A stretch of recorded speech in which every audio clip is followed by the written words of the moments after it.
Welcome to sauce TV. నేను మీ Abid Hussain.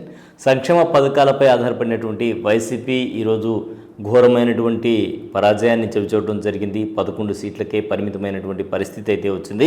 So ఈ నేపథ్యంలో ప్రధాన ప్రతిపక్ష హోదా కూడా వైసీపీకి దక్కేటువంటి అవకాశం లేదు అనేటువంటి టాక్ నడుస్తుంది. సో ప్రధాన ప్రతిపక్ష హోదా దొరకాలంటే ఏం చేయాలి, ఎన్ని సీట్లు ఉంటే ప్రధాన ప్రతిపక్ష హోదా దొరికేటువంటి అవకాశం ఉంది అనేటువంటిది ఒకసారి చూద్దాం.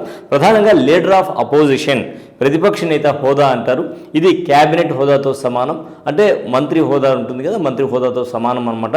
సో క్యాబినెట్ హోదా కూడా లేకుండా పోయింది ప్రతిపక్ష నేతకు అనేటువంటిది వినిపిస్తోంది. ప్రధానంగా 1977 నిబంధనల ప్రకారం ఏదైతే మొత్తంగా సీట్స్ ఉంటాయో ఆ సీట్లలో 10% సీట్లు సాధించినటువంటి వ్యక్తికి మాత్రమే ఈ ప్రతిపక్ష హోదా, అంటే ఏదైతే పార్టీ ఉంటుందో ఆ పార్టీకి మాత్రమే ప్రతిపక్ష హోదా దక్కేటువంటి అవకాశం ఉంది.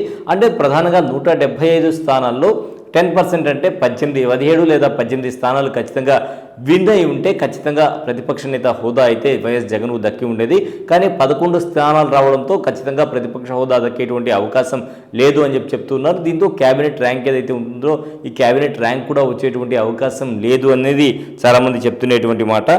అలాగే లోక్సభలో తీసుకుంటే ప్రధానంగా 54 సీట్లు కైవసం చేసుకుని వాళ్ళకి ప్రతిపక్ష హోదా దక్కుతుంది. గతంలో తీసుకుంటే గతంలో 2014 కానీ 19 కానీ కాంగ్రెస్ పార్టీకే ప్రధాన ప్రతిపక్ష హోదా దక్కలేదు. కేంద్రంలో అంటే లోక్సభలో ప్రధాన ప్రతిపక్ష హోదా దక్కలేదు. ఎందుకంటే గతంలో తీసుకుంటే గతంలో లోక్సభలో కాంగ్రెస్ పార్టీకి ఇదే పరిస్థితి వచ్చింది. 2014లో తీసుకుంటే 44 సీట్లు, 2019లో తీసుకుంటే 52 సీట్లు వచ్చాయి. మొత్తంగా 54 సీట్లు వచ్చింటే మాత్రం ఖచ్చితంగా ప్రధాన ప్రతిపక్ష హోదా కాంగ్రెస్ పార్టీకి దక్కేది. సో ఈసారి ఆ పరిస్థితి లేదు. సో సభలో కూడా ప్రశ్నలు అడిగే సమయంలో కూడా వారికి ప్రాధాన్యత అనేది కల్పించడం జరుగుతుంది ప్రధాన ప్రతిపక్ష హోదా ఉంటే. ప్రస్తుతం అయితే ఆ పరిస్థితి లేదు. కేవలం ఒక సాధారణ ఎమ్మెల్యేగానే పరిగణించడం జరుగుతుంది.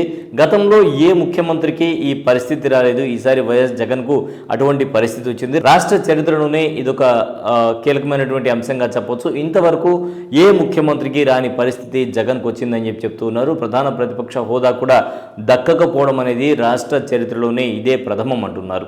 ఇది ఇవాల్టి స్పెషల్ స్టోరీ. మరో స్పెషల్ స్టోరీలో మళ్ళీ కలుద్దాం. అంతవరకు సెలవు. నమస్కారం.